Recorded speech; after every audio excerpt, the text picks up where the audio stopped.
ka afọ nwoke a ọ bụgo ndị na-edoziri egbe ha na-ana mgbe nsogbu dị over ifo egbe egbutere ebe dis man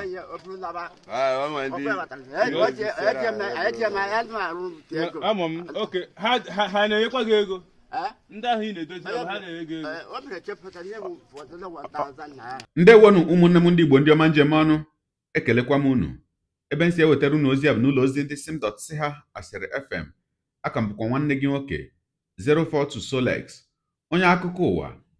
Ihe onyonyo a ị na-ahụ n'iru ebe a bụ ihe onyonyo nke si na obodo Lilu nke nọ n'ime okpuru ọchịchị Ihiala na steeti Anambra wee pụta, bụ ihe onyonyo na-egosi nwoke a bụ onye nke a kọwara dịka nwoke na-akpụ ụzụ.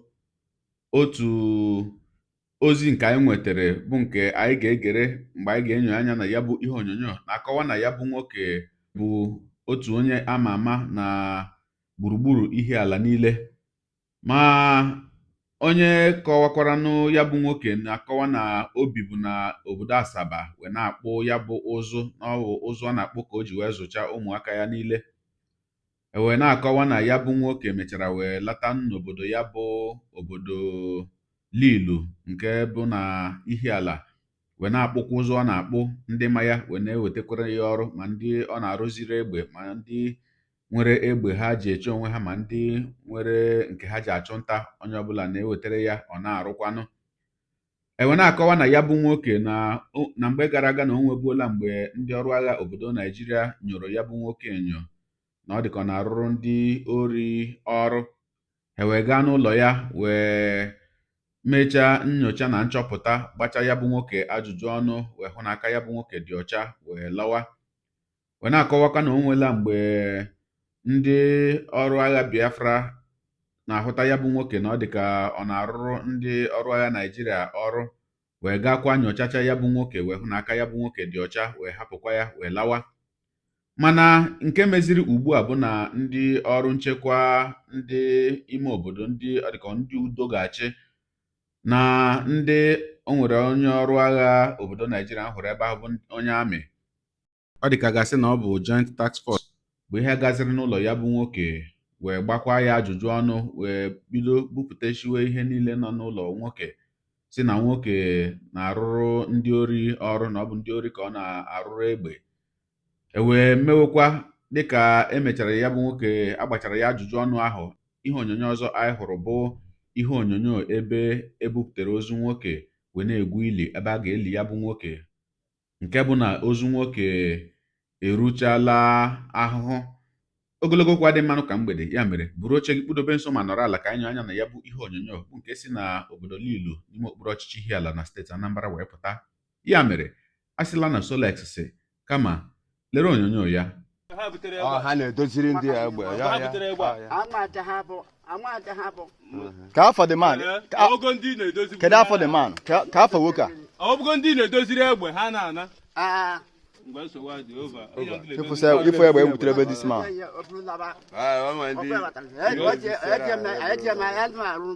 ama m oke ha na-enyekwa gị ego ndị ahụ ị na-edoziri ha na-enye gị ego.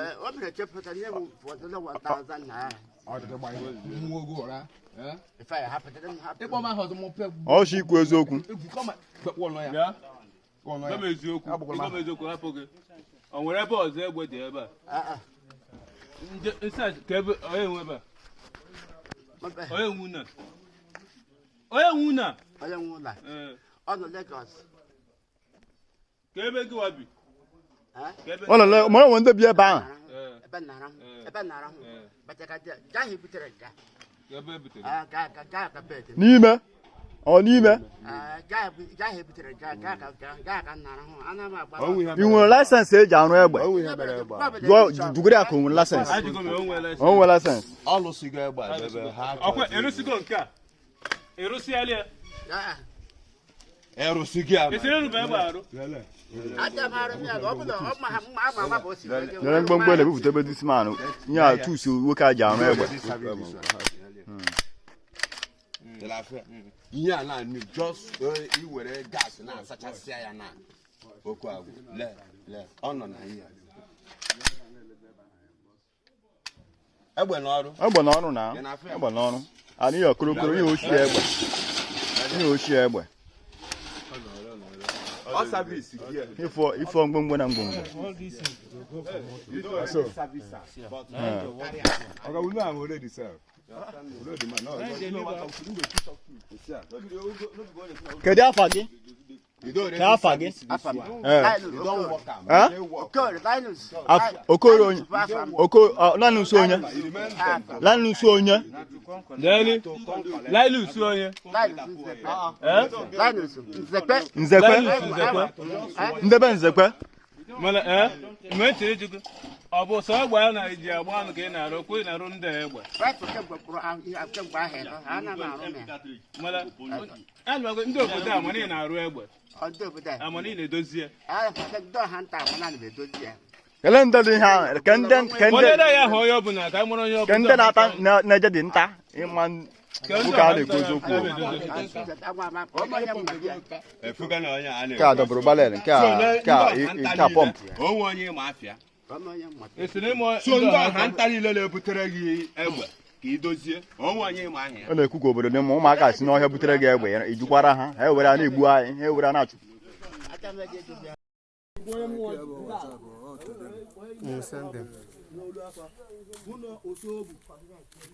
Ndị ala ka ha na-egbu na ndị na-egbu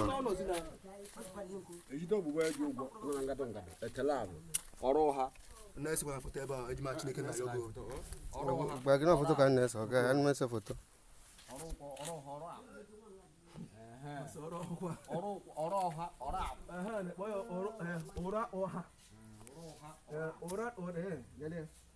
ụra na-abụ ịma na ọlụ asụsụ dị n'iche n'iche ọ bụ ndị na-akpọ ọha ka ha na-akpọ ya ọra ọha anyị na-akpọ ya ọra ebe a ndị na-egwu ilili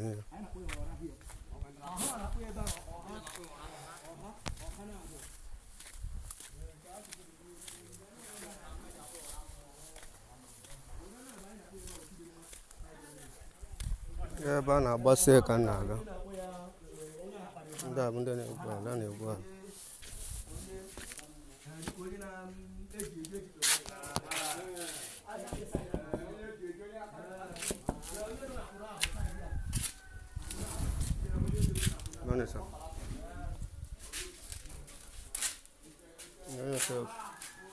What's the middle east itself?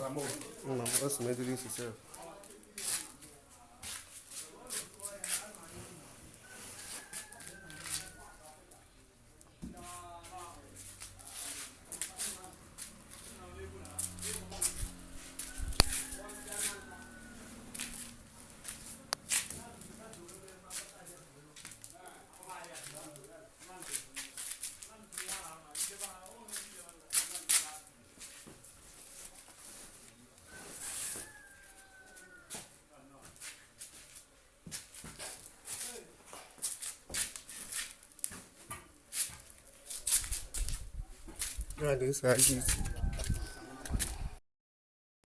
Ekenena m ụnụ ụtụtụ ọma ehihie ọma uhuruchi ọma anyasị ọma depend their time location or your time zone ka unu mee ụmụnne m ndị ihe arụkụ gọọmenti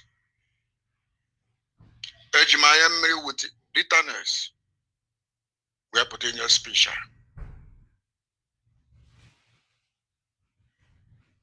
ụfọdụ n'ime unu bụ ndị ihe arụkụ gọọmenti especially in the area. But this man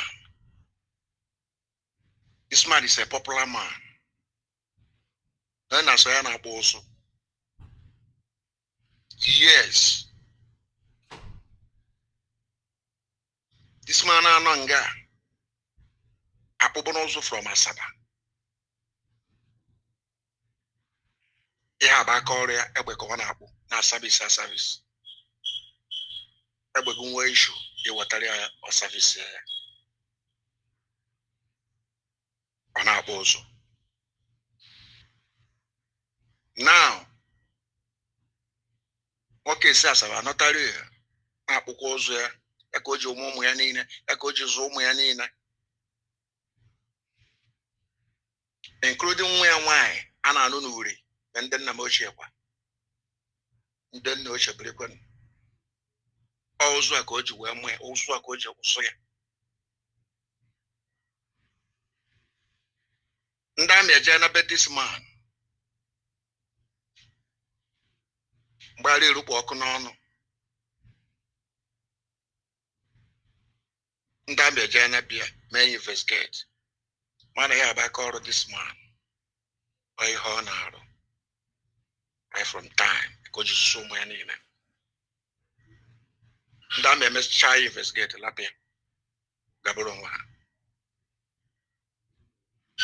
Ụmụ ọma na onwe ha agakwa na be this man nọ ya na-arụrụ ndị amị egbe na service ndị amị egbe mechakwa investigation fụkwa na ihe nwoke na-arụba ọrụ ya ụmụ ọma hapụkwa ya naba ọ ka na-arụkwa ọrụ ya now local vigilante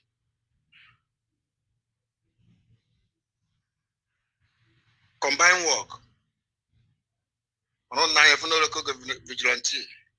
Me interview. E just be the man. On the interview and emekwe. After this interview, go on for the video. Abra the man by your no head. Abra kesi ame. Justice for this man.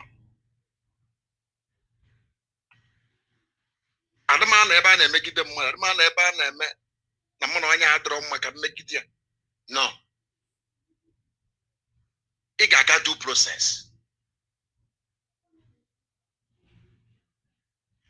Eme this man interview.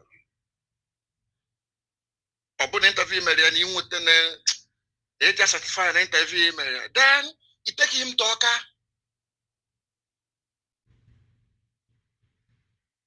To the kind of barizo. You take him to him. A international interview. With the high rank experience. The man the guilty. Akpapo and Gibiano. A man not as yours. Upon all they are guilty or release a another.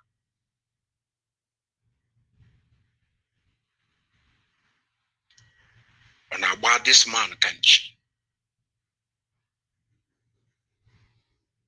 And they let him interview all Alpha.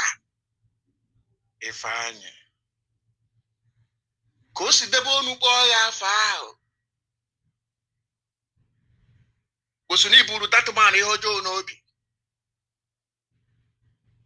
I never observe. That's what Nana go injustice. Corner no but that. I will for a conscience. More particularly, I want conscience. I do things accordingly. Due process. One more, maybe one mother, maybe one more. Ye, you make a lank. A bechuku wetere, ki make it more benny. No. Ana chukuna suyanso. And all dog on nano.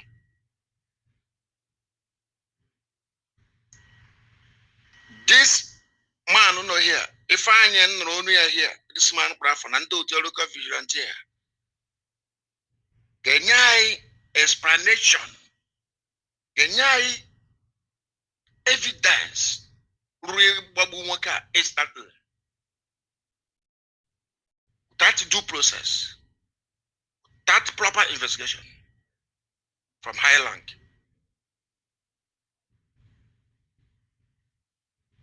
I hate this art. I hate it. I condemn it. So unaccepted.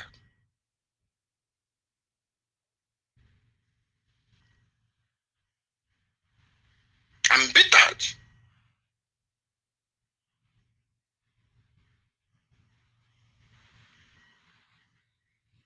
And I want to service again. I service again. No. I want to service room. I say, no. Everybody at the back. God will judge you. Upon the aim like the proper. May God guide you. Upon the aim like this innocent man. Because of hatred. For no reason, God will judge you. You will die more than this man, then you die carelessly. I rest my case. Shubugasun in the Iharuko government. I'm bitter. But this video here,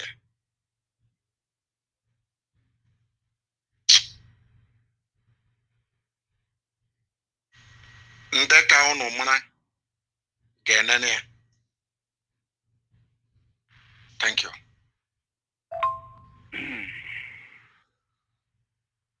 Oge eziokwu ekene m nke ochi ya zero vidio m metụrụ aka ntagịrị na wee na-achọ ikwu okwu m chọrọ ka m kwuo okwu a mana ọ bụ anọ na na-ekwunye ọ nwere onye na-akwụnye ma m chọrọ ka m nwere okwu a kụziere ụfọdụ ihe ọ nwere ihe Igbo dị mma na ya ndị Igbo dị mma n'imegide ụmụnne fa n'igbusisi the warriors ha nwere igbusisi ndị bụ dike dịka ndị Igbo tụrụ n'isi gbuo dike mbọsị ihe ike da achọba dike mana ihe butere ihe a bụ Christianity ịbụrụkwa onye ụka gbaala m ụka batara na n'Igbo jiri Igbo wee chadaiz wee metọs ya mana ọ bụrụ na mgbe nna anyị ha na-eme ihe odogwu onwe na-akpọ odogwu na Igbo kpata eji asị na odogwu abụrụ gainem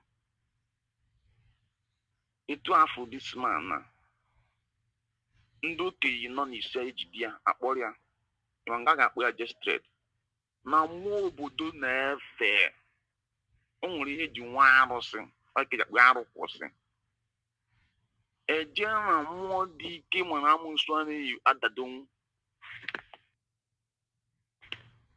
wala gị ọjị sili gị nri mmụọ ilie gọgụ na mmụọ ịkwa gị iyi dogi mmụọ ịṅụọ ike ya ajikwa ihe a megide onye obodo dị etu ndị obodo a o were ha jee rụrụ onye mba ọzọ ihe ka ha were gbuo ndị obodo a dịka ndị Fulanis or maybe ndị terrorists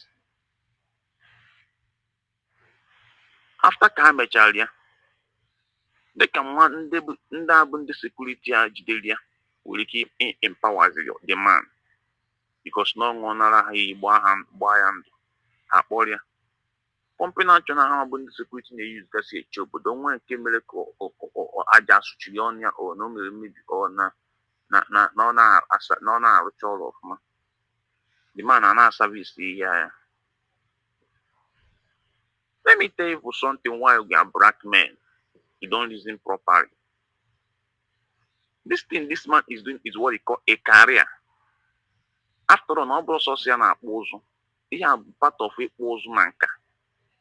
Jen n'ogbu ọka, ọ nga akpụ ọka. Ihe ji ma ha bụ ịkpụ ụzụ na nka. I am telling you the real truth.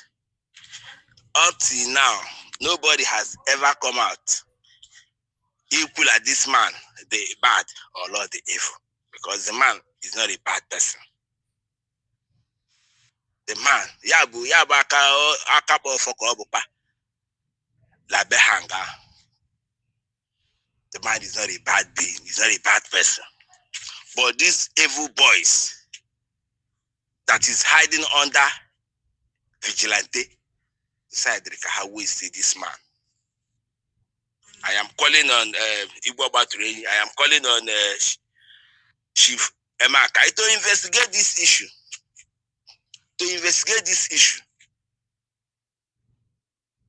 So that this man can have a justice. Because here goes most signs, the killings, Ali Busila Bay, Ali Bundaka Hadjosha, Buya. All I have panel and care now, like the man will end up one for this side, and we can be a non government. But you cannot see that sometimes all the pan I need boo wine. Just a ruby, as a cage we both this man for just no cause.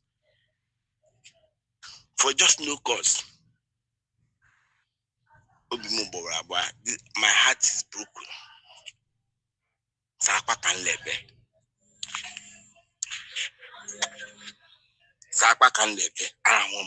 No, because this came so sudden. December plan now they have now turned that December upside down for us. Causing tears and agony, Lime family. Because the man bruise or banana wine. I don't know the common upper hand at the family. They didn't know the man waste here for just no reason. We're still a how booty a log at the halama. Oga the halama until justice, until this man justice. Good evening, depending on your time zone or your location. My brother, investigation or no investigation, the deed has already been done. The damage has already been made.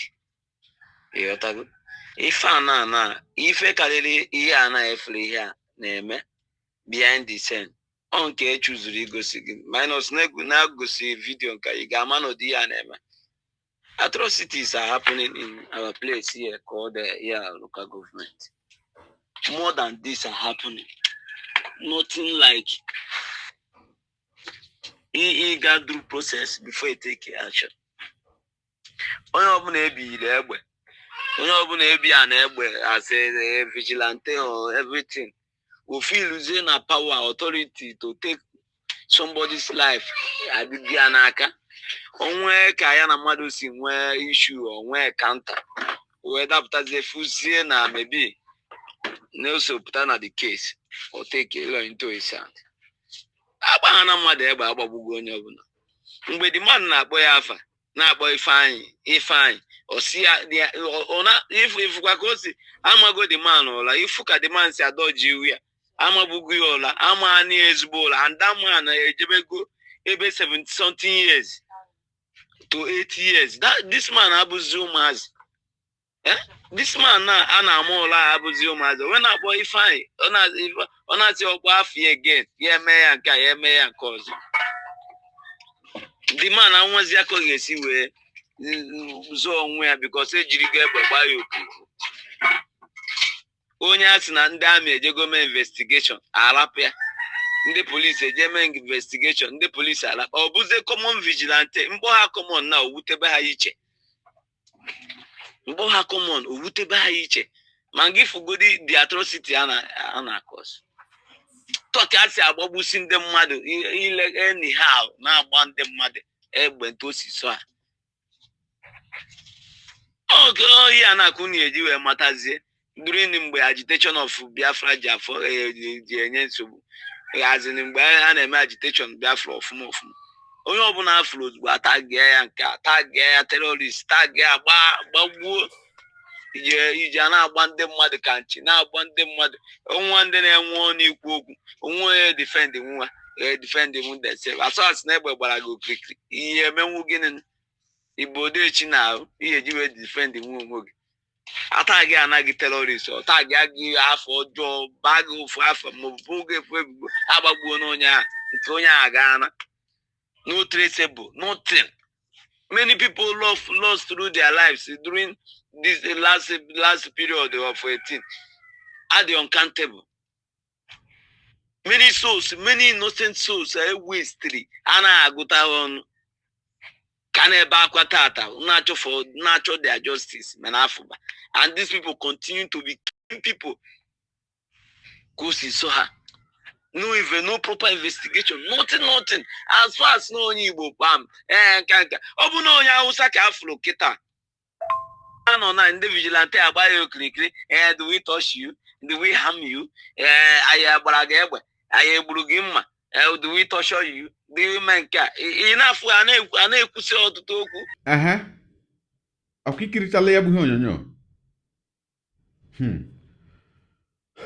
Ụmụnne m, amaghị m ihe a ga-asị nke asị, amaghị m, ana m ajụ ya bụ ajụjụ mgbe ọbụla wee na-asị kedu ihe kpatara na ọ na-adịkarị ndị be anyị mfe anyị na-enwekarị ike mgbe anyị na-achọ imegide nwanne anyị karịa mgbe anyị na onye ama na-alụ maọkwa mgbe anyị na-achọ imegide onye ama? Kedu ihe kpatara ya?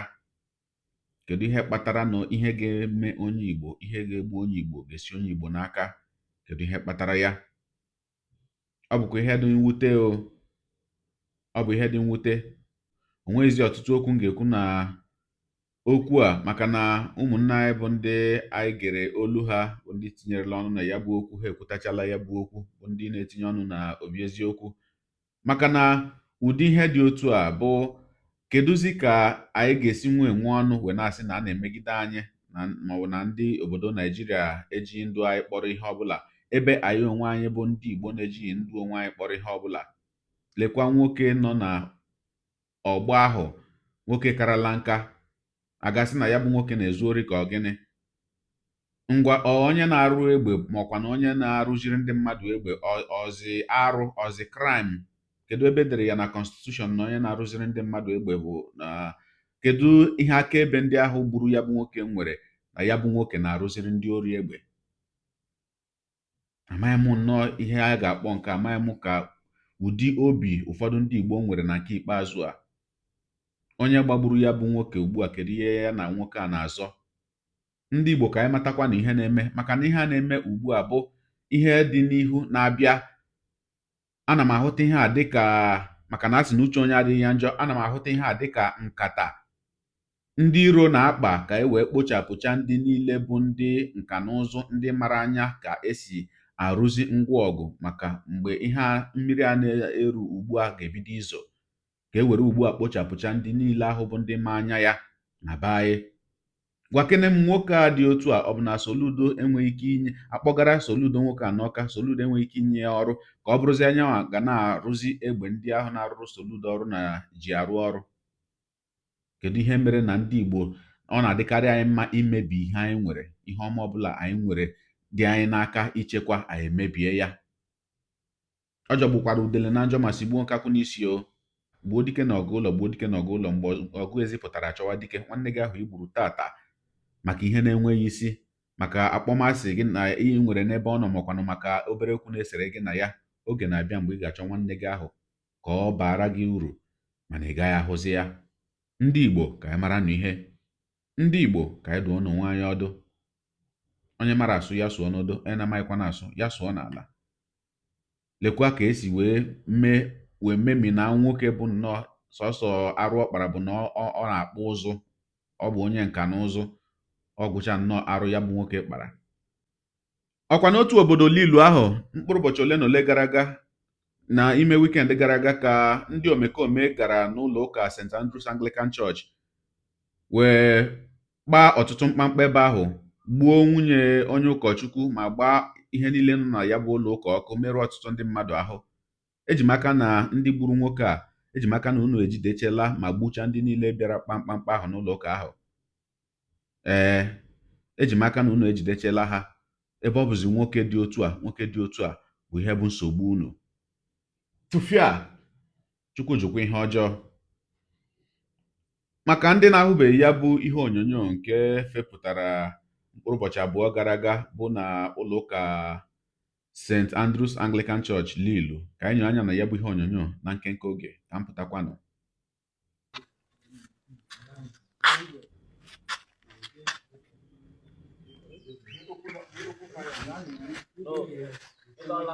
Now, when they tell why they buy when they follow them, these people supposed to back the up. And that one kind of food, why they buy it? Why they buy it?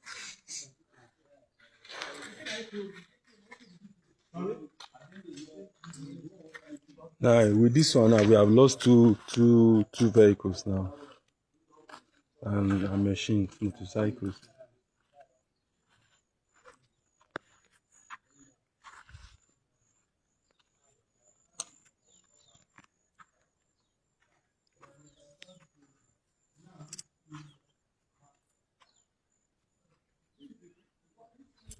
This is the pastor's house. I was burned down and razed to ashes. And I still think that the cars also burned down.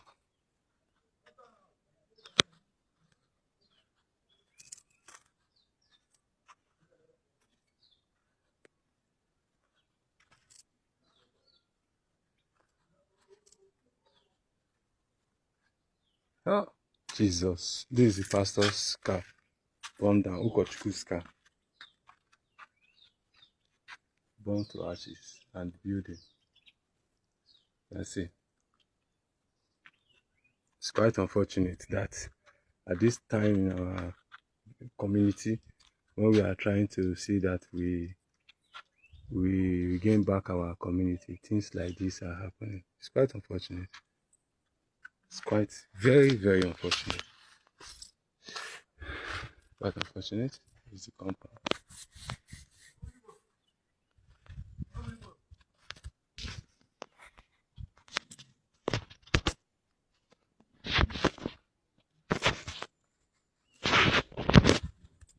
ehe ọkwa ikirichala ya bụ ihe onyonyo gị onye ụwa onye na-egere akụkọ ụwa m ịmara nletu anyị si eme ya denyere anyị ebumnuche gị otu isi ahụ ya bụ ihe nke ikiriri ugbu a na ngalaba okwu ka anyị mara uche gị n'ihi na uche onye adịghị ya njọ daalụkwa gị onye na-eso eburu anyị esonye ekelekwa m gị onye asị gị jide ka iji onye asị ya jide ka o ji ịmara na nke o ji kacha mma ekpere m bụ na Chineke nna ga na-anọnyere gị ọpụpụ gị na mbata gị na-etinyere gị aka n'ezi ihe niile nke ị na-eme gị taa bụkwanụ mbụ ị na-ahụ ihe onyonyo anyị asị gị nnọọ onye gị na ya ka nọkwa bụ 042 Solex onye akụkọ ụwa n'iru akwụkwọ efere mba ụwa ya mere ọ bụrụ na ka m mere dị gị mma n'obi nwanne biko ọ bụ na Facebook na Instagram ka na-ahụ onyonyo pịara m folo ọ bụ na YouTube ka ị na-ekiri ya bụ ihe onyonyo pịara m sọskraịb ya na mgbịrịgba anya n'akụkụ ka ị nwee ike na-enweta ihe onyonyo ndị ọzọ m ga na-ewetara gị n'ọdịnihu Igbo ndị ọma njem ọnụ Igbo mụrụ nze m ọzọ ekelekwa m unu wee na-asị na ọ ga na-adịrị unu niile mma o ise ngwanụ tụsawara m ihe onyonyo a